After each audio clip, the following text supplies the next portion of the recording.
menyambung pertanyaan saya sebelumnya, siapa yang sedang bermain dalam kasus eksekusi yang sampai dengan sekarang ini belum juga dilakukan untuk Sylvester Matutina? Sudah bergabung bersama saya ada Ketua Umum Peradi Bersatu, Bang Jeffrey Jin. Sore, Bang. Ya, selamat sore, Mbak. Ya, sore, Bang. Mbak.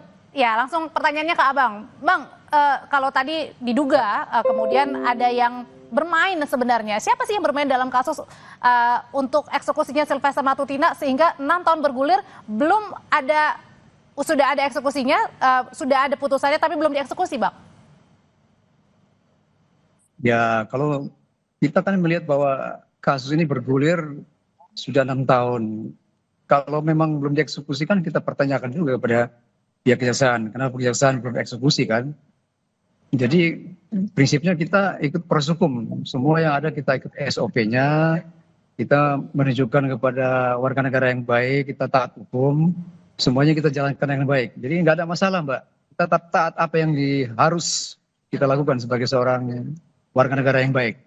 Oke, tapi sebenarnya saya mau tahu gimana sih sekarang tanggapannya dan kabarnya Bang Sylvester, karena semenjak kasus ini bergulir kemudian agak susah buat kita ya menghubungi Bang Sylvester.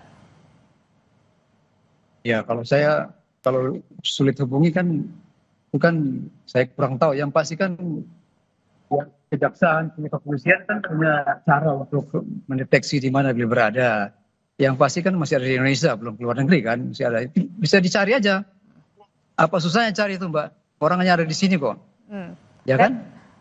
Oke, berarti kalau ditantang bisa dicari begitu, Bang Kosinudin? Iya, kita ini kan negara, jadi negara kayak main-main loh. Kejaksaan kan sudah ultimatum, bahkan melalui statement ya Kejagung yang menyatakan kalau nggak datang diundang ya akan kami eksekusi. Itu sejak tanggal 4 Agustus yang lalu sampai hari ini. Ini kan persoalannya yang menjadi pertaruhan adalah wibawa institusi negara, dalam hal ini Kejaksaan Agung. Bukan soal apakah eksekusi itu harus dilakukan atau tidak. Harus, tidak ada pilihan kemudian bernarasi, ada damai dan seterusnya. Itu udah selesai lah. Hari ini fokusnya agar mengobati apa yang menjadi praduga publik itu ada permainan itu tidak benar. Pertama eksekusi dulu. Hari inilah kalau Kejaksaan Agung mendengar acara ini, hari ini eksekusi dulu. Baru kita bicara ada apa di balik lambannya eksekusi selama 6 tahun. Apakah di sana ada penyalahgunaan kewenangan, ada obstruction of justice. Ini diteliti lagi. Dan saya setuju segala yang terlibat dalam proses ini harus ditindak. Kenapa? Kita tidak ingin menjadi presiden buruk seolah-olah hari ini orang bisa melakukan pelanggaran hukum dan kemudian bernarasi, ayo selesaikan di pengadilan. Begitu dieksekusi pengadilan dalam putusan yang sudah inkrah loh, ini kasasi. Kalau masih bisa diabaikan. Nah, kalau putusannya sudah inkrah begitu ya, kenapa kemudian terkesan ada pembiaran? Siapa yang lagi bermain dalam hal ini? Nah, saya justru kalau bicara tentang ada orang besar di balik ijazah palsu, justru ada orang besar di balik Sylvester Matutina. Nggak mungkin kalau nggak ada orang besar ini diabaikan. Emang benar, Bang, ada orang besar di balik putusan ini, eksekusi yang belum kemudian dijalankan nih? Kalau menurut saya, Mbak, Bang Sylvester itu kan orangnya besar ya.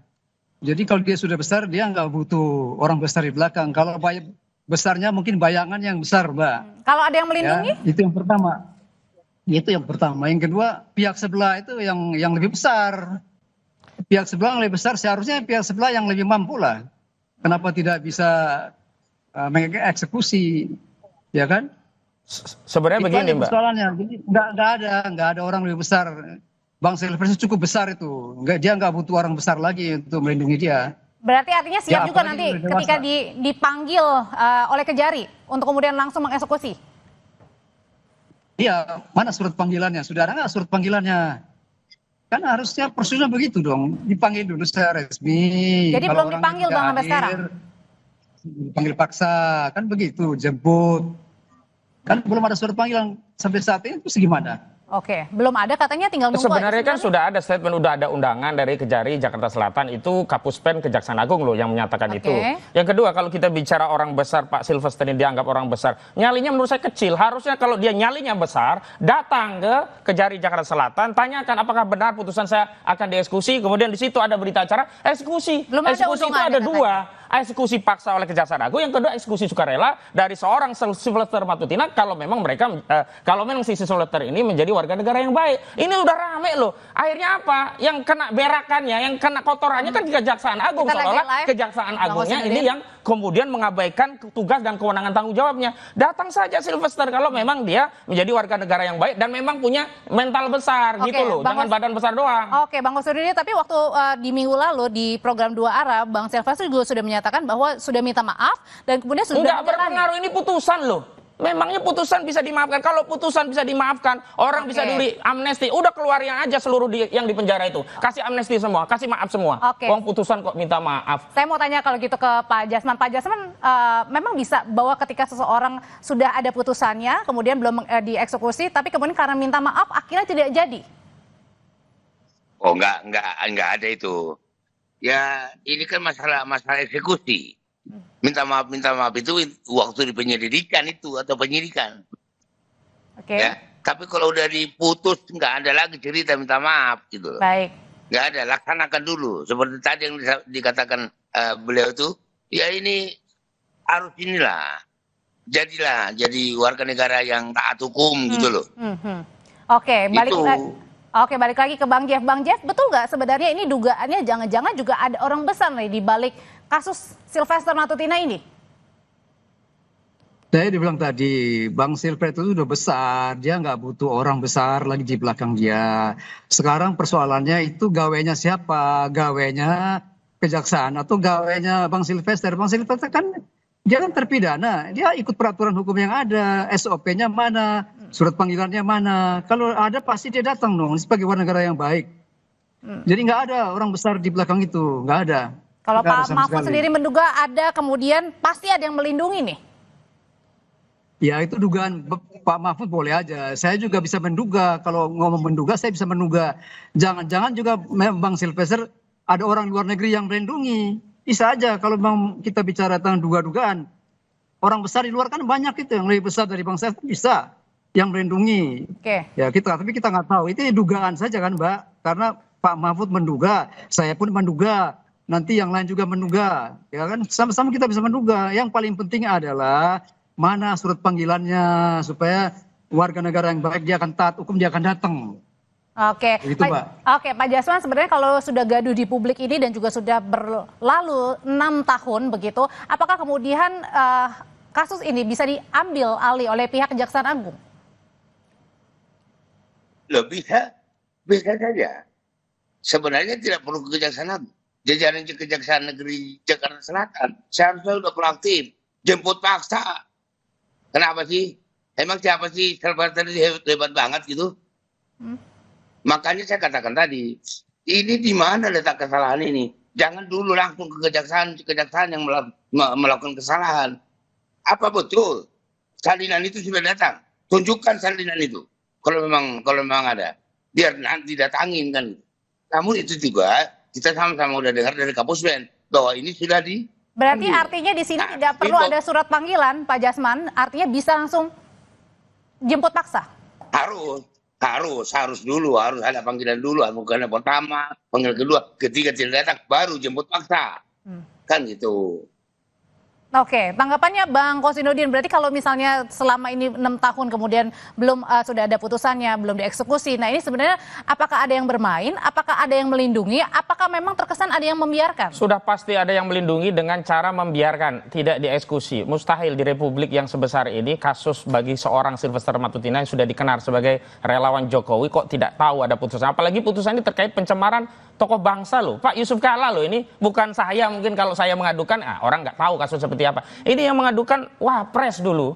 Ini adalah aduan dari orang yang punya kategori bapak bangsa dan diadukan oleh banyak orang saat itu. Ratusan lawyer ikut terlibat mengadukan kasus ini untuk membela Pak Yusuf Kalla. Jadi aneh kalau tidak ada orang besar. Yang kedua justru tudingan ada orang besar di balik Roy Suryo dan kawan-kawan itu berbalik ke Sylvester Matutina ini. Dan dugaan saya orang besar itu adalah kekuasaan presiden yang saat itu adalah Saudara Joko Widodo karena dia adalah projo. Dan hari ini agar menghindari tuduhan Presiden Prabowo masih ada di bawah kendali Saudara Joko Widodo, segera eksekusi. Dan dalam hal ini Kejaksaan Agung ada di bawah kekuasaan dari presiden, segera jalankan. Dan kalau Kejaksaan Agung itu memang bukan eksekutor langsung, segera perintahkan kepada Kejaksaan Negeri Jakarta Selatan. Jangan dibikin lama begini. Kita bicara tentang asap, apinya yang sudah membara nggak segera kita siram. Kasihan rakyat melihat, oh kok ada terpidana keluyuran ke sana sini, malah hadir di media ini, media itu, podcast sana, podcast sini. Nggak ada wibawa hukum di hadapan mereka ini jadinya.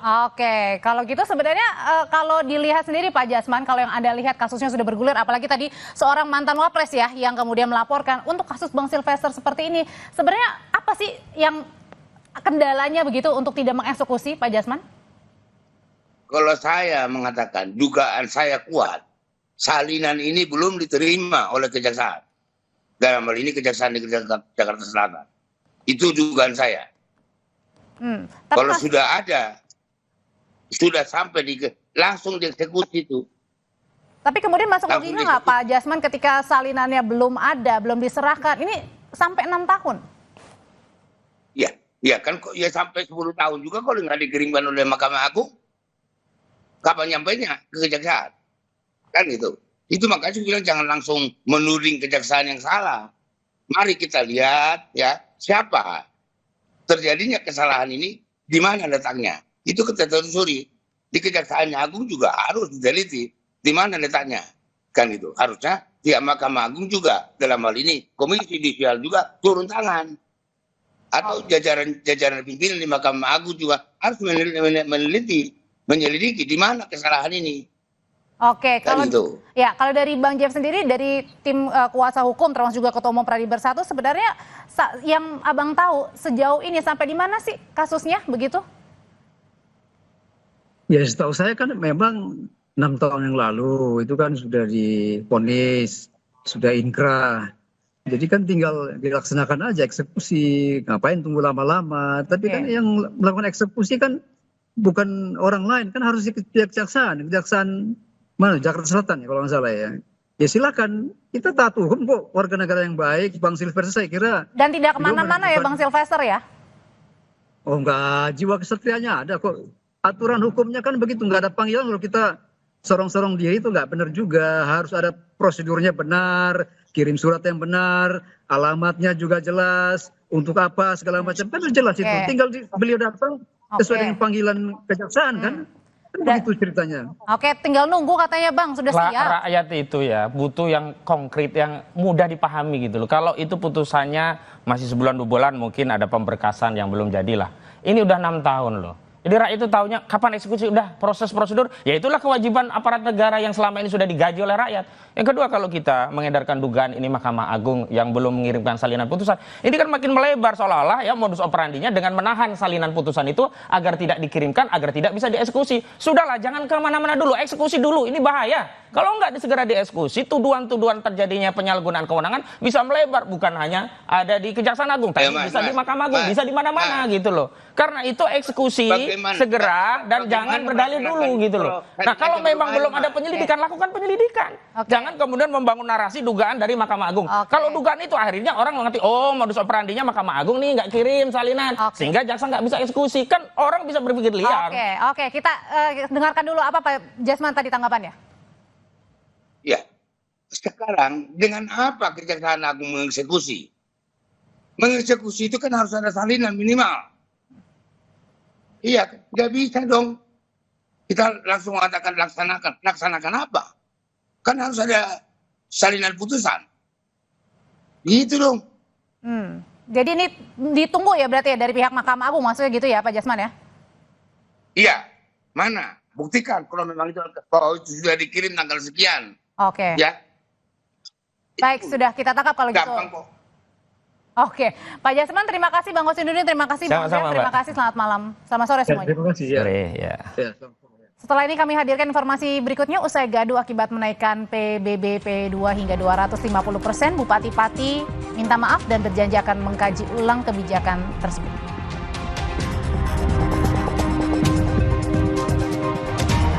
Petugas BPBD dan Dinas Pemadam Kebakaran Kota Surabaya mengevakuasi pasien obesitas ke rumah sakit. Evakuasi berlangsung dramatis.